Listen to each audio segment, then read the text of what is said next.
अल्लाहुम्मा सल्ली।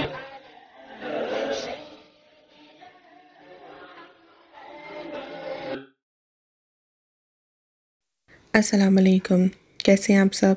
उम्मीद है कि सब अपने अपने घरों में ठीक ठाक होंगे, खैरियत से होंगे और सेफ़ होंगे। अभी मैं एक एग की रेसिपी बनाने लगी थी। ये मेरे हस्बैंड को बहुत पसंद है, तो बस उन्हीं की फरमाइश पे ये बना रही थी। आप सब की तरफ कैसे सिचुएशन है, कैसे हालात हैं? हम लोगों की तरफ जो है बस अभी कह रहे हैं कि लॉकडाउन हो जाएगा।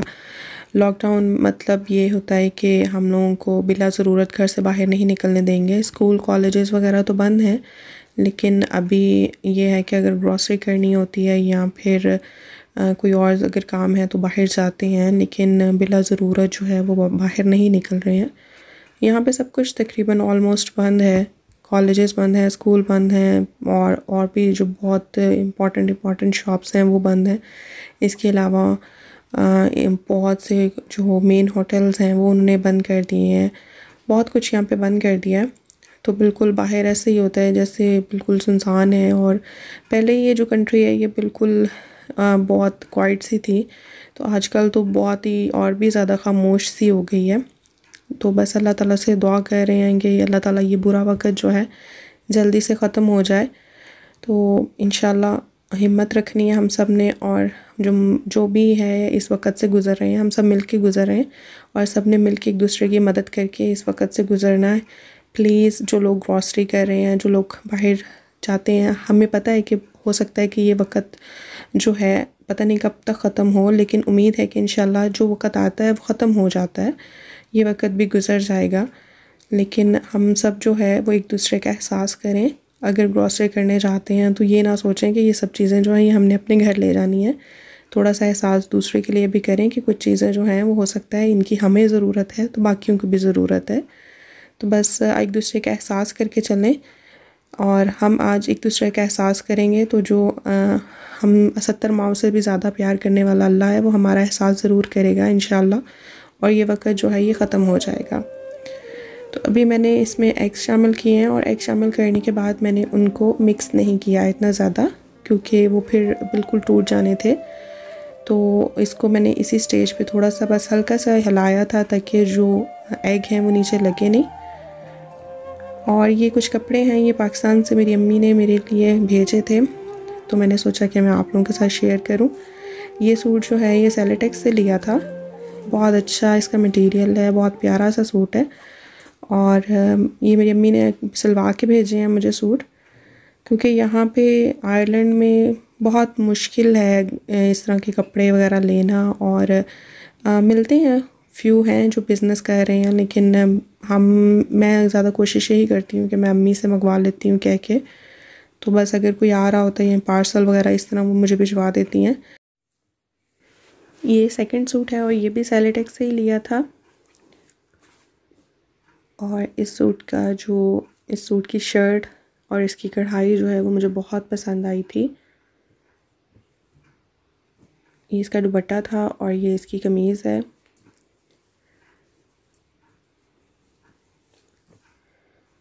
इसकी कढ़ाई और इसका काम, और सबसे बड़ी बात यह है कि इनके सूट का फैब्रिक जो है वो बहुत अच्छा है और बहुत डिफरेंट सा है और बहुत नाइस फैब्रिक है, और प्राइसेस भी बहुत रीज़नेबल थी।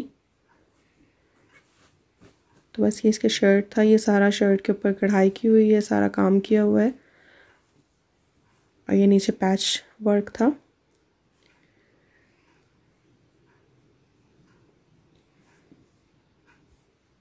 और एक ये वाला सूट है, मुझे ब्लैक कलर बहुत पसंद है, तो इसलिए जब भी अगर मुझे चॉइस मिलती है सूट की तो मैं ब्लैक रख लेती हूँ। तो ये वाला जो है एक ये सूट है, इसकी भी कढ़ाई बहुत अच्छी थी, लेकिन इसके ऊपर कुछ लगाया नहीं है क्योंकि ये वैसे ही बहुत खूबसूरत था, तो इसलिए इसके ऊपर इतना ज़्यादा कुछ लगवाने की ज़रूरत नहीं थी।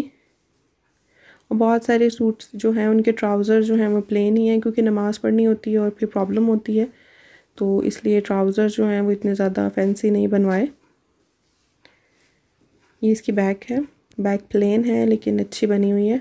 और ये सूट जो है ये लॉन का है, क्योंकि अभी पता नहीं क्या सिचुएशन होती है पाकिस्तान जाने की, वहाँ से किसी के आने की, क्योंकि एयरपोर्ट्स वगैरह बंद कर दिए हैं उन्होंने और बहुत सारी जो है प्रॉब्लम्स आ रही हैं, तो इसलिए फिर ये कुछ लॉन के भी सूट जो थे ये भी आ गए हैं, क्योंकि आगे गर्मी ज़्यादा हो जानी है। पता नहीं शायद वहाँ से कोई आएगा या मैं जाऊँगी, कुछ अभी इतना नहीं पता है। तो ये लॉन के कपड़े भी अम्मी ने बना के भेजे हैं। इसका दुपट्टा बहुत खूबसूरत है, इसका मटेरियल भी बहुत अच्छा है और बहुत नाइस है। ये मेरी बेटी के लिए सूट भेजा है, उसकी ईद की उसके लिए ईद पे पहनने के लिए। इंशाल्लाह ताला हम सब के लिए ईद बहुत अच्छी आएगी और इंशाल्लाह अल्लाह से दुआ है कि ईद पे वैसे ही सब गेट टुगेदर होंगे और सब एक दूसरे से मिलेंगे और मस्जिदों में और घरों में और ऐसे ही रौनक होंगी, क्योंकि इन कंट्रीज़ में तो वैसे ईद के कोई ओकेजन्स नहीं होते हैं। लेकिन अगर हम लोग बस दुआ यही होती है कि जैसे वन डे होता है, मस्जिद में सब इकट्ठे होते हैं और फिर यहाँ पे वन डे शो होती है, सब अपने अपने घरों से कुछ ना कुछ बना के लेके जाते हैं, वहाँ पे इकट्ठी होती हैं। लेडीज़ भी होती हैं, जेंट्स भी होते हैं, उनके लिए सेपरेट सेपरेट अरेंजमेंट होते हैं और सब फैमिलीज़ इकट्ठी होकर बैठती हैं, बहुत मज़ा आता है। तो बस उम्मीद है, अल्लाह से दुआ है कि इस साल ये कैंसिल नहीं हो और ये जो वक़्त चल रहा है ये जल्द से जल्द ख़त्म हो, एक अच्छी सी ईद जो है वो दोबारा फिर से मनाएं। आमीन इंशाल्लाह। तो बस ये जो कुछ कपड़े थे ये हो गए थे और कुछ इसमें जो थे वो भी बड़े थे मेरी बेटी के लिए, तो इंशाल्लाह फ्यू मंथ्स तक उसको आ जाएंगे, क्योंकि 5 साल की है तो अभी तो उसके लिए कुछ कपड़े बहुत बड़े हैं। और अभी मैं केक बनाने लगी थी और ये मैं इसकी रेसिपी शेयर करने लगी थी।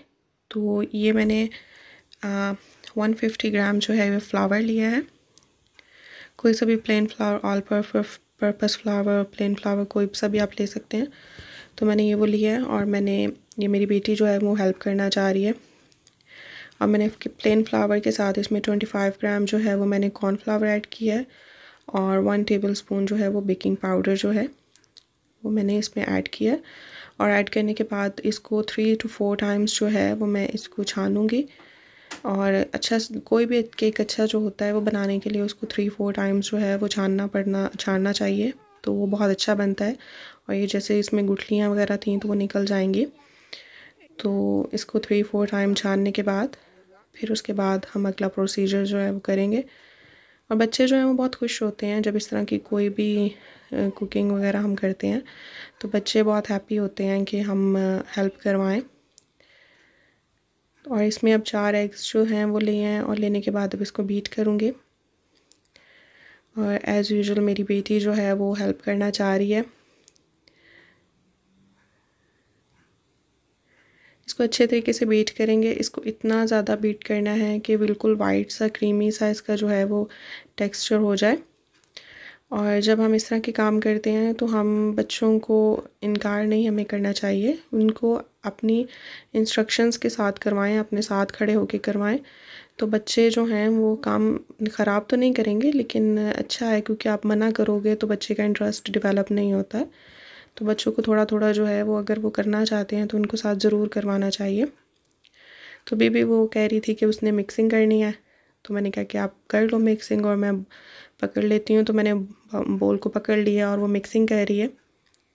तो इसको भी बहुत अच्छे तरीके से तकरीबन 8 से 10 मिनट लगे थे इसको बीट करने में, क्योंकि इसको इतना ज़्यादा बीट करना था कि इसका जो येलोपन है वो ख़त्म हो जाए और बिल्कुल एक थिक सा फ्लफ़ी सा जो है वो एग्स का मिक्सचर बन जाए।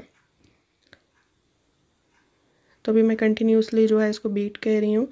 अभी भी स्टिल लिक्विड ही है, अभी जिस तरह का मुझे चाहिए वैसा नहीं बन रहा है। तो इसको हाई स्पीड से पहले मैंने लो स्पीड पे चलाया था बीटर को, और जैसे जैसे ये बनना शुरू हुआ था, फ्लफ़ी होना शुरू हुआ, तो मैंने इसको हाई स्पीड पे कर दिया था।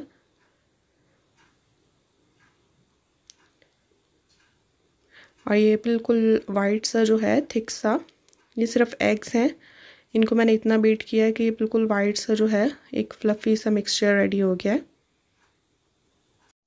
अच्छा, इस स्टेज पे मैंने इसमें जो है वो 170 ग्राम जो है वो मैंने शुगर ऐड की थी और मैंने वो क्लिप मिस हो गया, रिकॉर्ड किया था लेकिन वो मिस हो गया। तो मैंने इसमें 170 ग्राम शुगर भी ऐड की थी और शुगर ऐड करने के बाद मैंने इसको अच्छा सा बीट किया और मैं अब इसमें 1 टेबलस्पून जो है मैं वनीला एक्सट्रैक्ट शामिल कर रही हूँ। जो भी क्वांटिटीज़ हैं वो मैं डिस्क्रिप्शन बॉक्स में भी डाल दूँगी। और मैंने इसको तकरीबन अब अच्छे तरीके से चलाया है कि शुगर और एग्स जो हैं वो अच्छे तरीके से मिक्स हो जाएं। अब ये 40 ग्राम ऑयल है और 60 ग्राम बॉइलिंग वाटर है, इन दोनों को मैंने मिक्स कर लिया है। और ये जो बैटर है, ये जो सारा ड्राई मिक्सचर है, इसको इस बैटर में शामिल कर दूँगी। और ये जो वाटर है ये भी इसी में शामिल हो जाएगा। ये 40 ग्राम ऑयल है, कोई सा भी ऑयल, कुकिंग ऑयल जो आप यूज़ करते हैं वो, ये तकरीबन ऑलमोस्ट 3 स्पून्स बनते हैं। और 60 ग्राम जो है बॉइलिंग वाटर। तो सबसे पहले मैंने जो है वो अपना ड्राई जो है इंग्रेडिएंट्स वो शामिल किए हैं और थोड़े थोड़े करके बिल्कुल शामिल करने हैं। पहले मैं इसको स्पैचुला से बस हल्का सा मिक्स करूँगी और उसके बाद फिर मैं इसमें बीटर जो है वो चलाऊँगी। इसी स्टेज पे बस इसको जब मैं मिक्स कर लूँगी तो मैं इसमें वो जो अपना ऑयल का और वाटर का भी जो मिक्सचर है वो भी मैंने शामिल कर दिया। और बस मैं इसको हल्का सा बीटर चलाऊँगी, बिल्कुल लो स्पीड पे मैंने रखा है। सिर्फ इतना सा करूँगी कि अगर इसमें कोई लम्स है या कोई गुठली है तो वो ख़त्म हो जाए। इसको ज़्यादा नहीं बीट करेंगे क्योंकि जितना ज़्यादा इसको बीट करेंगे उतना केक जो है उसका मिक्सचर जो है वो हार्ड हो जाएगा, रेडी हो जाएगा। 20-22 मिनट बाद जो है इसमें स्क्यूर डाल के चेक कर लें और अगर रेडी हो गया, बिल्कुल ड्राई बाहर आया है तो केक रेडी हो गया था। इसकी जो टॉपिंग है वो मैं स्ट्रॉबेरी से और फ्रेश स्ट्रॉबेरी जैम से की है। जैम को कोई सा भी अगर आपके पास जैम है आप उससे कर लें। जैम को मैंने हल्का सा गर्म कर लिया था, उससे सॉफ्ट हो गया था, वो स्प्रेड किया और स्ट्रॉबेरीज़ लगाई हैं। और मैंने ये क्रीम बीट करने के बाद तो ये उसके ऊपर थोड़ा सी जो है क्रीम लगाऊंगी।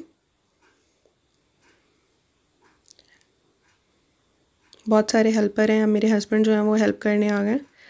तो बस ये जो है इसको बस हल्का सा, इसकी कोई वे नहीं है इसको डेकोरेट करने का, जिस वे में भी आपका दिल करे इसको डेकोरेट कर सकते हैं। क्योंकि ये plain cream strawberry jam cake था तो इसलिए।